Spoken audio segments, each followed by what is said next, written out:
Guys कैसे हैं आप लोग। सबसे पहले तो आप लोग को पार्ट 2 में वेलकम कहता हूं मैं आपको। और सर्दी बहुत ज़्यादा है, हवा चल रही है और क्या कहते हैं, अभी बारिश भी हुई थी और ओह माय गॉड, और कल स्नो भी हुआ था। आई डोंट नो मेरी वॉइस आप लोग को आ रही है या नहीं आ रही है, मगर मैं आप लोग को ये बताता चलूँ कि जैसे मैंने आप लोग को पहले बताया था कि मैं पार्ट 2 बनाने वाला हूँ पोर्चुगल का। बहुत सारे लोगों को ये नहीं समझ आई थी कि वो जो $97 यूरो है वो आपने किधर जो है वो जमा करवाना है। एक चीज़ होगी, दूसरा बैंक स्टेटमेंट का समझ नहीं आता और तीसरा लोगों को समझ नहीं आता ये डॉक्यूमेंट जमा कहाँ करवाने हैं।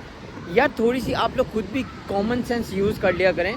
तो उसका तरीका ये था कि देखें, आप जैसे आप अप्लाई करते हो, ठीक है, सीधी सी बात है, आप ज़ाहिर सी बात है जब आप अप्लाई करोगे तो उसके लिए आपको क्या करना है, आपको जो सबसे पहली और वैलिड चीज़ चाहिए वो आपको चाहिए कि पुर्तगाल एम्बेसी में आप जमा करवाओगे। अब जाहिर सी बात है पुर्तगाल एम्बेसी जो है वो डायरेक्ट तो नहीं लेती है आपके कोई भी डॉक्यूमेंट्स वगैरह हैं। क्या वो कोई आपके जो डॉक्यूमेंट्स वगैरह हैं वो खुद लेती है? नहीं लेती। तो जो एम्बेसी काम करती है वो काम करती है VFS के थ्रू। तो आपने क्या करना है, अपने कंट्री में पहले देखना है कि आपके कंट्री में जो है वो एम्बेसी अवेलेबल है या नहीं है। अगर नहीं है तो आपने जो है वो VFS को कॉल करनी है। आप VFS को कॉल कर सकते हो, जैरिस को कॉल कर सकते हो, और बहुत सारे ऐसे इदारे हैं, 2 इदारे ऐसे हैं, जैरिस है और जो है वो VFS है, ठीक है। आप उन दोनों में से किसी को भी कॉल कर सकते हो और पूछ सकते हो कि भाई मैंने जो है अपने डॉक्यूमेंट जमा करवाने हैं पुर्तगाल जॉब सीकर वीज़ा के लिए, तो मैं ये डॉक्यूमेंट कहाँ पे जमा करवाऊँ, ठीक है। एक बंदे ने कहा था मैं अफ़गानिस्तान से हूँ, पाकिस्तान से, नेपाल से हूँ। यार ये ना पूछा करें, आप किसी भी कंट्री से है ना तो आपका हर कंट्री से हो जाएगा। एक तो ये चीज़ क्लियर हो गई, ठीक है। अब हम अगली बात आते हैं कि आपको बैंक स्टेटमेंट का मसला आ रहा है बहुत सारे लोगों का। कोई कह रहा है कि यार मेरी इतनी सैलरी नहीं है, मैं तो लेबर हूँ, मैं तो जो है वो क्या कहते हैं क्या करता हूँ, राइडर हूँ, तलाबात में काम करता हूँ, या कोई छोटा मोटा राइडिंग है जो भी। देखिए उनको इससे कोई गर्ज नहीं है आप क्या काम करते हैं, आप क्या जॉब करते हैं, ठीक है। उनको ये है कि आपके पास जब आप ट्रैवल करने लगें तो जब आप ट्रैवल करने से पहले आपके पास जो है वो 2200 कह सकते हैं यूरो आपके बैंक अकाउंट में होने चाहिए, ठीक है। अब उसमें आप अपने फादर मदर का भी लगा सकते हैं। अगर आप फादर मदर का बैंक अकाउंट यूज़ करेंगे तो वहाँ पे एक लेटर जाएगा और एफिडेविट जाएगा जिसमें आप शो कराएंगे कि वो आपके गार्डियन है, ठीक है। वो गार्डियन का आप जो है वो बैंक स्टेटमेंट शो कराएंगे। ये चीज़ क्लियर होगी।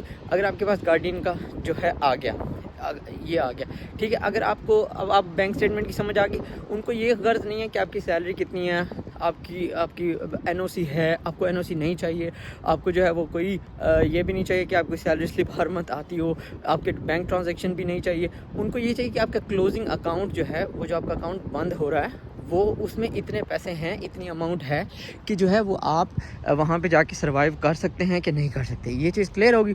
अब एक बंदे ने कहा कि यार मैं ना मेरे पास इतने भी पैसे नहीं हैं तो कि मैं 2200 जो है वो अपने बैंक अकाउंट में रख सकूँ, 2200 यूरो, ठीक है। तो उसके पास इतने भी पैसे नहीं हैं तो वो क्या करे, वो देखे कि वहाँ पे उसका कोई दोस्त रहता है यूरोप में, किसी जर्मनी में, यानी 26-27 कंट्री हैं यार, आपकी इतनी तो रेफरेंस होनी चाहिए कि 26-27 कंट्रीज़ में कोई एक जो ऐसा बंदा हो जो आपका वहाँ जानने वाला रहता हो।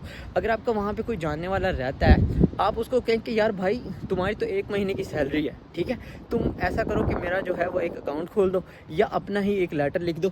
वो लेटर जो है वो मैंने जो पिछली वीडियो उसमें मैंने लिंक नीचे दिया हुआ है, उस लेटर में आप जाएंगे। उस लेटर में जाने के बाद आपने जो है वो वहाँ से वो लेटर पे वो अपना फॉर्म वगैरह फिल करेगा, सेफ का फॉर्म है, और बताएगा कि भाई ये बंदे जो है वो मेरे पास आ रहा है पुर्तगाल में, और जब तक ये जॉब ढूंढेगा पुर्तगाल में, इधर उधर जाएगा, मैं इसका ज़िम्मेदार हूँ और मैं जो है वो इसके जितने भी एक्सपेंस हैं वो एक्सपेंस मैं उठाऊँगा। तो कितनी आसान और सीधी सी बात है, आप समझ गए। तो यहाँ पे आपका ये वाला मसला भी हल हो गया। तो अब डॉक्यूमेंट जमा कहाँ करवाने ये आपको पता लग गया कि एम्बेसी में जमा करवाने। अगर एम्बेसी नहीं है तो VFS में कॉल करें, अगर VFS नहीं है तो जैरिस में कॉल करें, और जिस कंट्रीज़ में एम्बेसी नहीं है वो अपने डॉक्यूमेंट जो हैं वो किसी दूसरे दोस्त को भेज के करवा सकते हैं। ये चीज़ क्लियर होगी। आपके बैंक अकाउंट में पैसे नहीं है तो अपनी मदर फादर का भी अकाउंट लगा सकते हैं बैंक स्टेटमेंट के लिए, वो भी चल जाएगा। नंबर 3 जो है, अगर मदर फादर के पास भी पैसे नहीं है तो अपने किसी दोस्त को कहें, वो आपको वहाँ से जो है वो आपको स्पॉन्सर कर दे, आपका ख़र्चा उठाए, आपके अकाउंट जो है वो बता दे कि आप उसका ख़र्चा उठाओगे और आप उसके पास रहोगे और जॉब सीकर वीज़ा ढूंढोगे। और होप आप लोग को अब सारी बातें समझ आ गई हैं। अब कोई भी क्वेश्चन ऐसा नहीं। अच्छा, और हाँ, आखिरी सवाल, जो 90 यूरो का जो है वो आपने बनवाना था, क्या कहते हैं, जो 90 यूरो आपने फ़ीस पे करनी थी, ठीक है, वो पे करनी होती है एम्बेसी के। पुर्तगाल एम्बेसी का जो है वो ड्राफ्ट चेक बनवाना है आपने।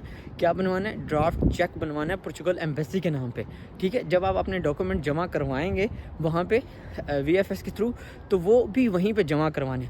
अगर नहीं तो आप ऐसा करें कि एक दफ़ा फिर एम्बेसी को कॉल कर लें या VFS को कॉल कर लें, ठीक है। आप VFS को या एम्बेसी को कॉल करेंगे और उन्हें बताएंगे ये जो हमें 90 यूरो जो मेरे वीज़ा की फ़ीस है वो मैंने कहाँ पे जमा करवानी है। होप आप लोगों को समझ आ गया होगा।